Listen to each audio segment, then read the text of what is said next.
स्वागत है आप सभी का एबी स्टार न्यूज में और मैं हूं आपके साथ जुबैर चौधरी। वक्त तो चला है हमारी देवभूमि का, जहां बात करेंगे खटीमा की, जहां पर सीएम पुष्कर सिंह धामी ने केंद्रीय विद्यालय का औचक निरीक्षण किया और इस दौरान जल्द से जल्द काम करने के निर्देश दिए। सीएम पुष्कर सिंह धामी एक दिवसीय दौरे पर खटीमा पहुंचे, जहां मुख्यमंत्री पुष्कर सिंह धामी ने खटीमा सरकारी फार्म में निर्माणाधीन केंद्रीय विद्यालय का औचक निरीक्षण किया। बता दें कि लगभग 22 करोड़ की लागत से केंद्रीय विद्यालय का निर्माण किया जा रहा है। ऐसे में मुख्यमंत्री पुष्कर सिंह धामी ने कार्यदायी संस्था को जनवरी 2024 तक केंद्रीय विद्यालय का काम पूरा करने के निर्देश दिए हैं। बता दें कि खटीमा से विधायक रहे पुष्कर सिंह धामी ने केंद्रीय विद्यालय सरकारी फॉर्म को शासन से पास कराया था। ऐसे में ये मुख्यमंत्री का ड्रीम प्रोजेक्ट है, जिसकी मुख्यमंत्री खुद लगातार समीक्षा कर रहे हैं।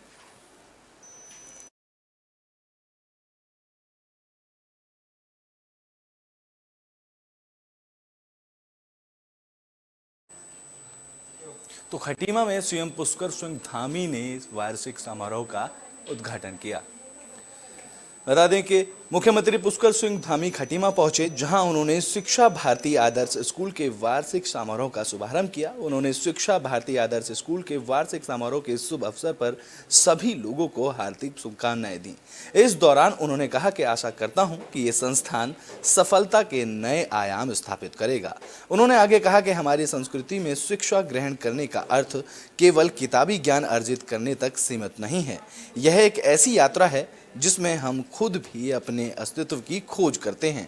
इस अवसर पर स्कूल प्रबंधक भास्कर जोशी, रमेश चंद्र जोशी, गणेश चंद्र जोशी, तो वहीं जिलाधिकारी युगल किशोर पंत के साथ एसएसपी मंजूनाथ टीसी भी मौजूद रहे।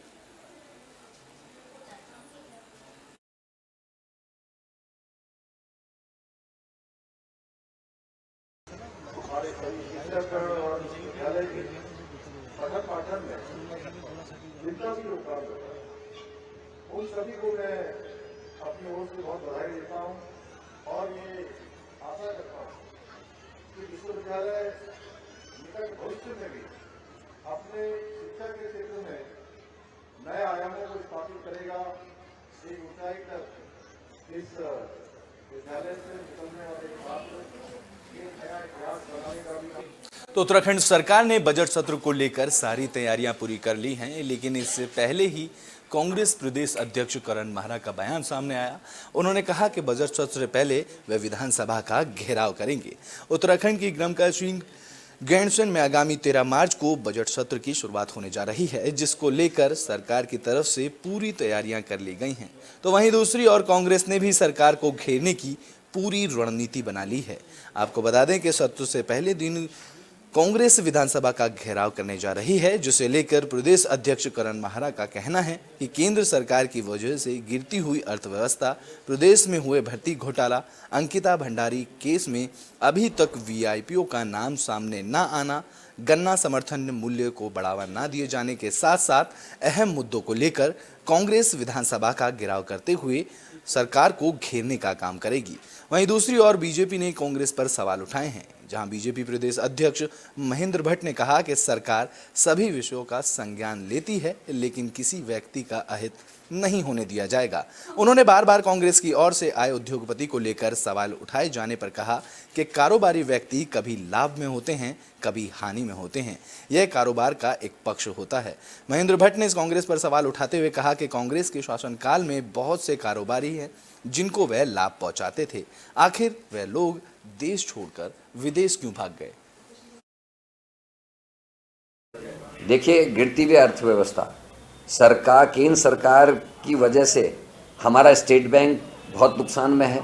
अडानी की वजह से, केंद्र सरकार की मदद की वजह से आज एलआईसी बहुत नुकसान में। एलआईसी के डायरेक्टर्स ने मना किया था उसमें इन्वेस्ट करने के लिए, लेकिन सरकार के दबाव में अडानी के साथ इन्वेस्टमेंट करनी पड़ी। 60,000 करोड़ से ज्यादा का नुकसान अभी तक एलआईसी झेल चुकी है। तो इन विषयों को हम लेके कर रहे हैं। अंकिता भंडारी मर्डर केस में अभी तक वीआईपी का नाम सामने नहीं आया है। भर्ती घोटाले में अभी उस वीआईपी का नाम सामने नहीं आया है, जिसका जिक्र एस राजू ने इस्तीफा देते समय किया कि हाकम सिंह और मंडल अध्यक्ष जो इनके बीजेपी के पकड़े गए हैं, उनके संरक्षक जो हैं वो जांच नहीं होने देना चाहते, उसका नाम सामने नहीं आया है। बेरोजगार नौजवान नवयुवतियों पर लठ चले हैं इस राज्य पे, ये विषय है। गन्ना किसानों का पुराना भुगतान अभी तक नहीं हुआ है और न ही समर्थन मूल्य को बढ़ाने की कोई कार्रवाई सरकार ने की। अदानी भारत में ही है। कोई कांग्रेस एक प्रश्न करे कि जो उनके उद्यमी थे, जिनको लाभ पहुंचाते थे, ऐसे लोग विदेशों में क्यों भागे? इसे प्रश्न का कोई उत्तर है नहीं। और कारोबारी व्यक्ति होते हैं, कारोबारी व्यक्ति कभी लाभ में होते हैं, कभी हानि में होते हैं। ये कारोबार का पक्ष भी होता है। और जहाँ तक किसी व्यक्ति का हित का विषय, वो दूर तक होने वाला नहीं है। सरकार तो उत्तराखंड में बीजेपी ने दायित्वों के बंटवारे को लेकर लिस्ट तैयार कर ली है, जिसको लेकर प्रदेश अध्यक्ष महेंद्र भट्ट ने बयान जारी किया है।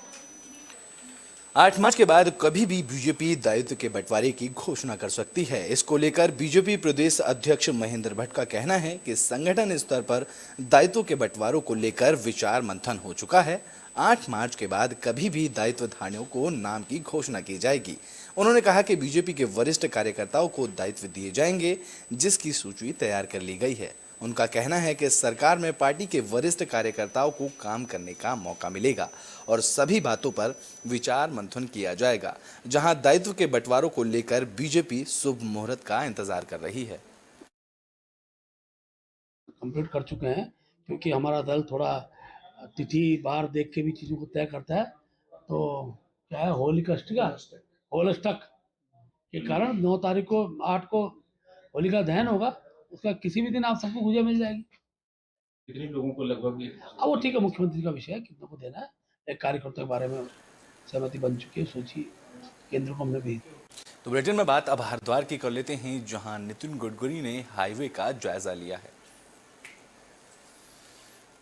केंद्रीय सड़क परिवहन और राजमार्ग मंत्री नितिन गडकरी हरिद्वार पहुंचे। इस दौरान उन्होंने हरिद्वार में चल रहे नेशनल हाईवे के कामों का निरीक्षण किया। बता दें कि केंद्रीय मंत्री नितिन गडकरी ने गुपचुप तरीके से हाईवे का निरीक्षण किया। यहां उनके साथ एनएच के कई अधिकारी भी मौजूद रहे। दरअसल इन दिनों हरिद्वार में दिल्ली हरिद्वार हाईवे पर दूधाधारी चौक के पास फ्लाईओवर का काम चल रहा है। इसके अलावा उत्तर प्रदेश से जोड़ने वाली चंडी पुल के पास एक पुल का निर्माण किया जा रहा है, जिसका निरीक्षण केंद्रीय मंत्री नितिन गडकरी ने किया। वहीं केंद्रीय मंत्री के पहुंचने पर बीजेपी कार्यकर्ताओं ने हरिद्वार के सिंह द्वार पहुंचकर उनका जोरदार स्वागत किया, जिसके बाद नितिन गडकरी रुड़की के बड़ैती राजपुताना पहुंचे, जहां पर उन्होंने दिल्ली हरिद्वार 6 लेन एक्सप्रेसवे हाईवे का तैयारियों को लेकर जायजा लिया और अचानक औचक निरीक्षण किया।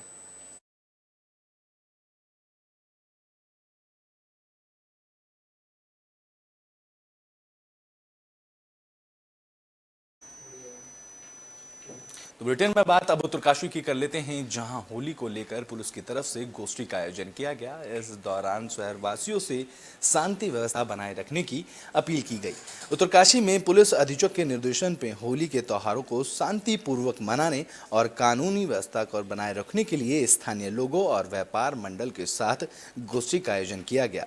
गोष्ठी में होली के त्योहार को सुरक्षित और शांतिपूर्ण ढंग से मनाने को लेकर चर्चा की गई।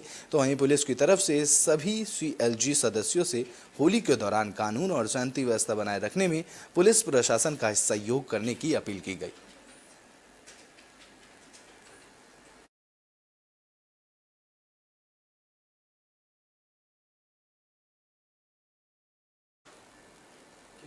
तो ब्रिटेन में बात अब नरेंद्र नगर की कर लेते हैं, जहां थाना अध्यक्ष ने व्यापार मंडल और लोगों के साथ बैठक की। इस दौरान कार्यभार संभालते ही थाना अध्यक्ष नदीम अतहर ने आगामी 7 और 8 मार्च को होने वाले होली के उत्सव को शांतिपूर्वक मनाए जाने की लोगों से अपील की, जिसको लेकर स्थानीय लोगों और व्यापार मंडल के साथ बैठक का आयोजन किया गया। इस दौरान उन्होंने कहा कि पुलिस जन समस्याओं के निवारण के लिए है, मगर जन सहयोग से कठिन समस्याओं का निवारण आसानी से हो जाता है। तो वहीं उन्होंने कहा कि नशे के कारोबारियों, हुड़दंग मचाने वालों, शांति व्यवस्था में खलल डालने वालों और ड्रग्स के आदी हो रहे युवाओं पर पुलिस खास निगाह रखेगी और कड़ी कार्रवाई करने से पीछे नहीं हटेगी।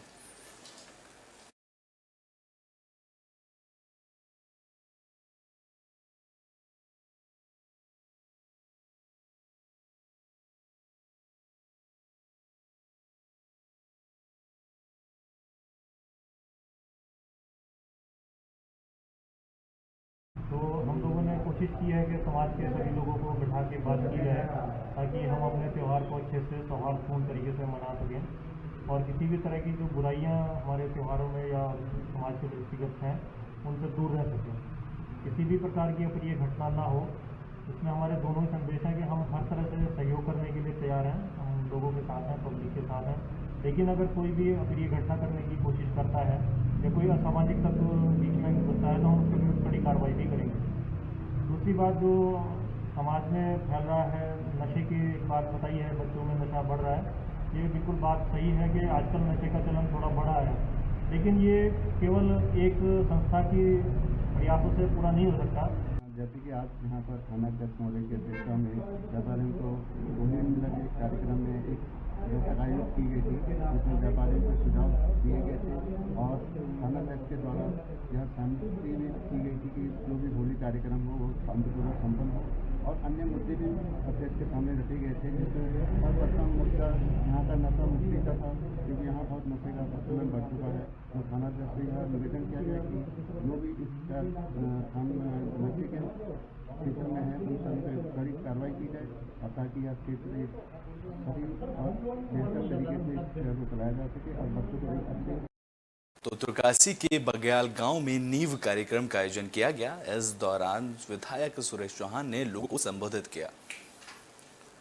उत्तरकाशी के भटवाड़ी ब्लॉक के बग्याल गांव में अंतर्राष्ट्रीय महिला दिवस के उपलक्ष्य में प्लान इंडिया संस्थान की ओर से नींव कार्यक्रम का आयोजन किया गया। इस दौरान महिलाओं को आत्मनिर्भर बनाने पर जोर दिया गया, जहां बाल कलाकारों ने शानदार सांस्कृतिक प्रस्तुतियां देकर दर्शकों का मन मोहा। इस दौरान आयोजित कार्यक्रम में बतौर मुख्य अतिथि पहुंचे गंगोत्री विधायक सुरेश चौहान ने कहा कि अंतर्राष्ट्रीय महिला दिवस आगामी 8 मार्च को मनाया जाएगा, लेकिन उससे पहले जगह जगह पर महिलाओं के सशक्तिकरण और स्वरोजगार की दिशा में विभिन्न कार्यक्रम आयोजित किए जा रहे हैं। इस दौरान उन्होंने कहा कि महिलाओं को आत्मनिर्भर बनाना सरकार की पहली प्राथमिकता है, जहां महिलाएं हर क्षेत्र में कामयाबी के झंडे गाड़ रही हैं। उन्होंने ग्रामीण क्षेत्र की महिलाओं के विकास पर ज्यादा जोर दिया, तो वहीं विधायक की तरफ से 5 लाख की धनराशि देने की घोषणा की गई। बहुत बढ़िया लगा। आज जो है बग्याल गांव में अंतर्राष्ट्रीय महिला दिवस के शुभ अवसर पर आने का मौका मिला और यहाँ पर महिलाओं की बहुत अच्छी भागीदारी रही। हमारे यहाँ पर तमाम जो लोग यहाँ पर आए और महिलाओं को कैसे आत्मनिर्भर बनाया जाए, जो हमारी सरकार की सोच है, जो हमारे शिष्य प्रधानमंत्री माननीय गांधी जी और जो हमारे शिष्य मुख्यमंत्री इसके बहुत ही शिष्य प्रधानमंत्री माननीय मोदी जी की जो सोच है कि अंतिम छोर का व्यक्ति कैसे आगे की लाइन में खड़ा हो। आज हमारी पहाड़ों के अंदर हमारे जो मातृशक्ति है उनके अभी भी बहुत सारी समस्याएं होती हैं, तो कैसे उन समस्याओं से उनको निजात दिलाया जाए। आज अंतर्राष्ट्रीय महिला दिवस है और मैं तो समझता हूँ कि गौरव का दिवस है। जिस मातृशक्ति से हम सबका जीवन का उत्थान हुआ है, जीवन का उद्धार हुआ है।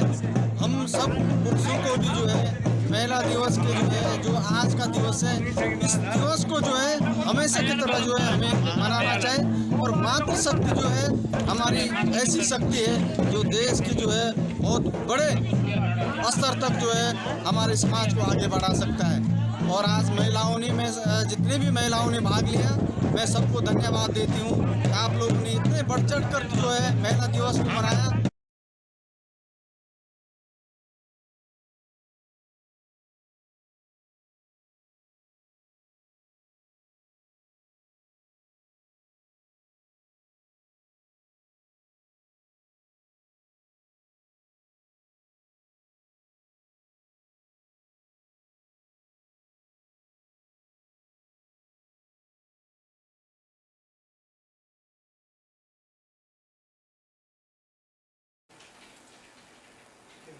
तो बुलेटिन में बात पौड़ी की कर लेते हैं, जहां लापरवाही बरतने पर 6 डॉक्टर सहित कर्मचारियों पर गाज गिरी है।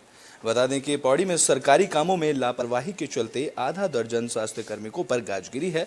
बताया जा रहा है स्वास्थ्य जैसे अहम कार्यों में लापरवाही पाए जाने पर प्रभारी चिकित्सा अधिकारी सहित मेडिकल और गैर मेडिकल स्टाफ से संबंधित 6 कर्मचारियों को तबादला कर दिया गया है। बता दें कि विभागीय जांच के बाद यह कार्रवाई की गई है। दरअसल मुख्य चिकित्सा अधिकारी प्रवीण कुमार ने सभी 6 तबादले के आदेश जारी कर दिए हैं।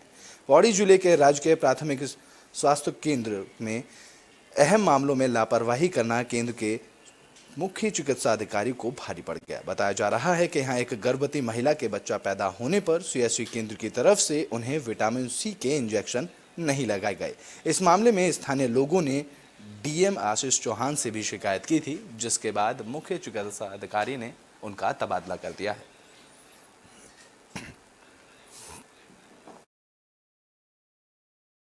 देखिए, प्राथमिक स्वास्थ्य केंद्र दुर्घटना में काफ़ी समय से अनियमितताओं की शिकायतें लगातार आ रही थी। कई कर्मचारी अनुपस्थित पाए जाते थे, उनका वेतन आहरित हो जाता था, अन्य भी और कई प्रकार की अनियमितताएं आ रही थी। विभाग के जितने भी कर्मचारी थे, सब आपस में एक दूसरे की लेग पुलिंग वाला काम हो रहा था। तो काफ़ी समय से ये स्थिति बनी थी। मेरे द्वारा कई बार उनको मौखिक और लिखित रूप में भी उनको चेतावनी जारी की गई है। तो फिर इसी संबंध में एक मीडिया कर्मी द्वारा भी जिलाधिकारी महोदय को भी शिकायत की गई थी इस संबंध में। तो उसका संज्ञान लेते हुए मेरे द्वारा वहां पर जांच कराई गई और जांच अधिकारी द्वारा जो अनियमितताएं पाई गई उसके संबंध में मेरे द्वारा उनसे जितने भी उसमें कर्मी लिप्त थे सभी को तत्काल प्रभाव से वहां से हटाते हुए अन्य जिले में अन्यत्र जो है उनको समायोजित कर दिया। उत्तराखंड में धामी सरकार ने जोशीमठ भू धसाव प्रभावितों को मुआवजा देना शुरू कर दिया है, जिसको लेकर कांग्रेस की प्रदेश अध्यक्ष करण माहरा ने सवाल उठाए हैं। राज्य सरकार ने जोशीमठ भू धसाव में प्रभावित परिवारों को नए पुनर्वास नीति के तहत क्षतिग्रस्त भवनों का मुआवजा देना शुरू कर दिया है। आपको बता दें कि पहले दिन आपदा प्रभावितों के 3 भवन स्वामियों को चेक के माध्यम से करीब 63 लाख रुपए का चेक दिया गया है, जिसके चलते भवन स्वामियों को सरकार से बड़ी राहत मिलने के बाद वे लोग संतुष्ट नजर आ रहे हैं। लेकिन वहीं दूसरी ओर कांग्रेस ने इस पर सवाल खड़े किए हैं। कांग्रेस प्रदेश अध्यक्ष करण माहरा का कहना है कि जोशीमठ भू धसाव की घटना को काफी लंबा समय हो गया है और अब जाकर के सरकार ने केवल 3 ही परिवारों को मुआवजे की राशि देने का काम किया है। करण माहरा का कहना है कि आपदा में प्रभावित लोग अब हार चुके हैं, जिसके चलते सरकार से अब जो भी मदद मिल रही है वह उसी से संतुष्ट नजर आ रहे हैं। देखिए, केवल 3 लोगों को दिया गया और उनका कहना, मैंने कहा था ना, थका देते हैं। जितना टाइम इस घटना को घट गया है, उस घटना में जितनी देरी सरकार ने की है और अभी भी मूल्यांकन की प्रक्रिया चल रही है। हमने कहा था बद्रीनाथ की तर्ज पर दिया जाए, वहाँ के लोगों की, अधिकतर लोगों की मांग भी यही थी। लेकिन जब कुछ नहीं मिल रहा है तो अब लोगों को हो रहा कि कुछ भी मिल जाए यार, यही मिल जाए, क्योंकि इतने महीनों से वो बाहर पड़े हुए हैं, एक कमरे में पूरा परिवार टिका हुआ है, लोग थक गए हैं, हार गए हैं। तो इस समय सरेंडर करने के अलावा उनके पास और कोई चारा नहीं है और सरकार उसी पे चल रही थी। उसी की वजह से इस तरीके के बयान अब आपको देखने को मिल रहे हैं। तो बुलेटिन के आखिरी में बात कर लेते हैं उत्तरकाशी की, जहां पर भूकंप के 4 झटके महसूस किए गए हैं। शनिवार की देर रात उत्तराखंड के उत्तरकाशी में एक के बाद एक 4 बार हल्के भूकंप के झटके महसूस किए गए, जिसके बाद दहशत में आए लोग घर से बाहर निकल आए। जानकारी के मुताबिक रिक्टर स्केल पर भूकंप की तीव्रता 2.5 मापी गई है। बता दें कि रात 12 से 1 बजे के बीच ये झटके महसूस किए गए थे। भूकंप के झटके महसूस होने के बाद लोग अपने अपने घरों से बाहर निकल आए और पूरी रात सड़कों पर ही गुजारी गई। बता दें कि उत्तरकाशी भूकंप की दृष्टि से काफी संवेदनशील है और 5 जोन में आता है, जिसको लेकर वहां के लोग दहशत में हैं।